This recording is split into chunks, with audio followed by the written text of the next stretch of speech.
Apa yang wajib diimani dalam hal iman kepada Allah, dalam hal iman kepada malaikat, dalam hal iman kepada kitab, rasul, hari akhir dan takdir. Nah kalau mohon maaf pendidiknya aja ini nggak paham, bagaimana akan menanamkan? Problemnya di situ. Coba iman kepada malaikat, apa kaitannya dengan perilaku? Di antara iman kepada malaikat, mengimani bahwa ada sebagian malaikat yang diberi tugas khusus. Di samping tasbih, tahmid, ada malaikat yang diberi tugas khusus. Di antaranya apa? Allah kirim malaikat untuk menjaga keselamatan masing-masing kita. Satu di depan, satu di belakang. Ada malaikat yang bertugas untuk mencatat amalan-amalan kita. Kalau ini kokoh pada anak, kira-kira dia berperilaku negatif enggak? Wih, dicatat ya kalau malaikat ya ini ya. Kan gitu. Sehingga sebaliknya dia akan berperilaku positif. Nah, iman kepada kitab, apa kaitannya perilaku? Di antara iman kepada kitab apa? Mempercayai berita-berita dalam Al-Quran. Al-Quran ngabarkan demikian. Iman kepada hari akhir, semua amalan akan dihitung, akan diberi balasan. Berarti apa? Setiap perilaku negatif akan ada balasannya. Ini akan mencegah anak berperilaku negatif. Iman kepada takdir ini penting sebetulnya. Jadi kalau iman kepada Allah dan hari akhir, dikatakan para ulama, ini yang akan melatih perilaku seseorang. Sehingga banyak sekali ayat hadis yang mengaitkan perintah dan larangan dengan apa? Keimanan kepada Allah dan hari akhir. Siapa yang beriman kepada Allah dan hari akhir, hendaknya bicara yang baik atau diam. Siapa yang beriman kepada Allah dan hari akhir, hendaknya apa? Tidak mengganggu tetangga, kan gitu.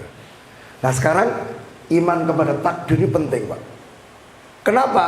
Misalnya hari ini muncul generasi stroberi, generasi yang ringkih, dikit-dikit stres, dikit-dikit wah perlu hiburan ini. Bahkan apa kemarin yang menyiksa diri, ada masalah dikit silat-silat tangannya, ya kan, bentur-benturkan kepala ke tembok. Kenapa? Dia nggak punya iman kepada takdir, bahwa semua yang menimpa dia, semua yang terjadi itu sudah ditentukan oleh Allah, sudah ditulis oleh Allah 50.000 tahun sebelum penciptaan langit dan bumi. Apa yang dikehendaki terjadi, yang tidak dikehendaki terjadi. Ya, apa yang dikehendaki terjadi, yang tidak dikehendaki tidak terjadi. Kemudian di dalam takdir pasti ada hikmah. Cuman persoalannya mereka nggak paham tentang takdir, sehingga stres. Orang paham tentang takdir, anti stres. Next. Oke, ini kayaknya solusi yang lebih detail lagi. Yang pertama apa? Tingkatkan kompetensi pendidik, guru, orang tua, atau siapapun. Tingkatkan kompetensinya. Karena tadi apa? Ibnul Qayyim mengatakan mayoritas kerusakan anak bersumber dari orang tua. Kenapa? Tidak mendidik. Yang kedua apa? Salah mendidik. Maka di sini saya sarankan untuk apa? Yuk masing-masing kita meningkatkan kompetensi. Mohon maaf, ayah bunda, saya tanya, dulu sebelum nikah sudah ada gambaran atau keterampilan nanti kalau mendidik anak itu seperti apa gitu? Hah? Buati waton kendel lho Pak ya. Swani yes. Sengkurak ya iso dhewe gitu kan. Los ya. Saya senang juga waktu itu ada kegiatan di kampus, ada kuliah pranikah, ya kan? Cuman sayangnya materi itu berhenti pada adab malam pertama. Ya kan, ada kan cara ciri-ciri cari istri, cari suami, cara khitbah, cara walimah, mentoknya di adab malam pertama. Tidak lanjut bagaimana menjadi orang tua. Gitu loh. Ya itu yang mendorong saya untuk mendirikan sekolah orang tua. Materinya banyak Pak di situ kok. Ya. Materi dasar ada 6 tema besar. Kemudian kita harus meningkatkan pendidikan keimanan dan ibadah yang benar. Karena kuncinya itu apa? Semua pendidikan gak ada faedahnya kalau tidak didasari dengan pendidikan iman. Kuncinya ada pada pendidikan iman. Nah sekarang yuk, gimana caranya? Saya melihat buku yang dipakai di sekolah Al-Madinah ini sudah Masya Allah, sebetulnya cukup sebagai pegangan untuk menjalankan pendidikan keimanan. Problemnya, gimana cara ngajarkan buku itu? Problemnya di situ. Karena ada buku pegangan siswa, tidak ada buku panduan guru. Problem. Ini targetnya apa? Ini caranya gimana? Ah, itu. Ya, orang tua nanti di rumah juga harus begitu. Bahkan peran orang tua sangat penting. Kalau di sekolah itu berupa teori, maka di rumah itu adalah apa? Praktek.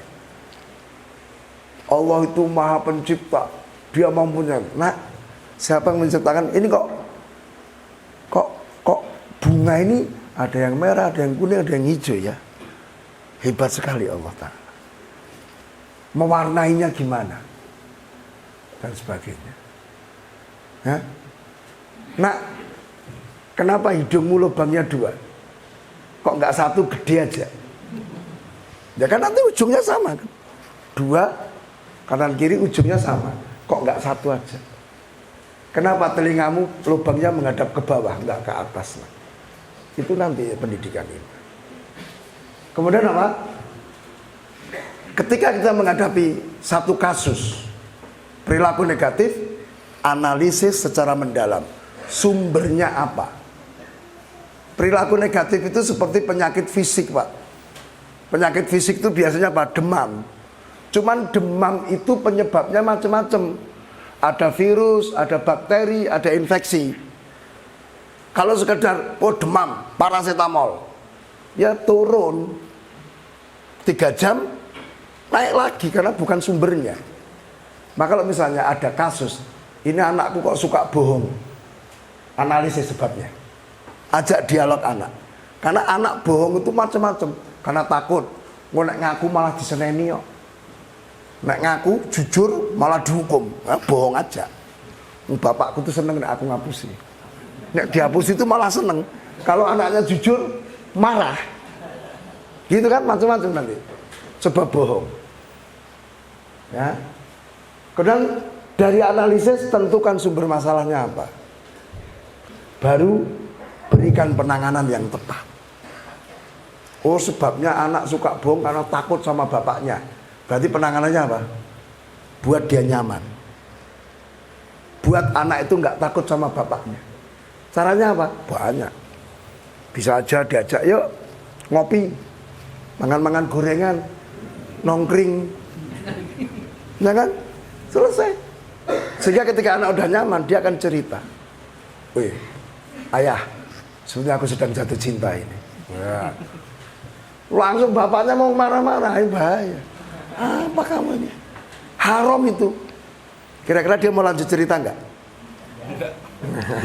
Bahaya ini. Ya kan? Kalau sudah ini diperlukan juga apa? Konsultasi dengan ahli. Kadang kita itu memiliki kemampuan yang terbatas untuk satu kasus. Konsultasikan dengan ahli, nggak perlu malu. Next.